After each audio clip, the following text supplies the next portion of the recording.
और मैं जब उनको बोलता हूँ कि नहीं, यहाँ पर रिक्वायरमेंट ज़्यादा लाउड नहीं है, आप थोड़ा सा कंट्रोल करो और जितने रिक्वायरमेंट है डायलॉग की उतना ही शाउट करो या उतना ही एंगर दिखाओ, बिकॉज हर मूड की अपनी एक इंटेंसिटी है। सिमिलरली आप जो एंगर का है उसकी भी अपनी इंटेंसिटी है, उस इंटेंसिटी को मेंटेन करो। तो वो समझते हैं, वो फिर से आते हैं याद करके, फिर से प्रिपेयर करके आते हैं, लेकिन करते करते शुरुआत शायद ठीक करते हैं लेकिन बाद में फिर वैसे ही हो जाता है। तो ऐसा क्यों होता है? इसका सिंपल सा रीजन है, वो ये कि आपका खुद पर कंट्रोल नहीं है।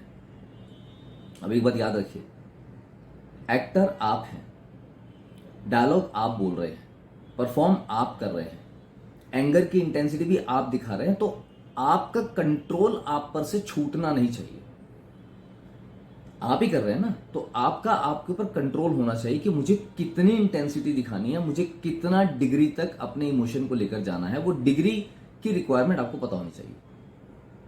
अब ये होगा कैसे? ये होता है रिहर्सल से। रिहर्सल का मतलब ये नहीं कि डायलॉग मिला, याद किया, परफॉर्म करके देखा, हो गया। रिहर्सल का मतलब है उस डायलॉग का जो इमोशन है उसको अलग अलग इमोशन के हिसाब से आप रिहर्सल करके देखो।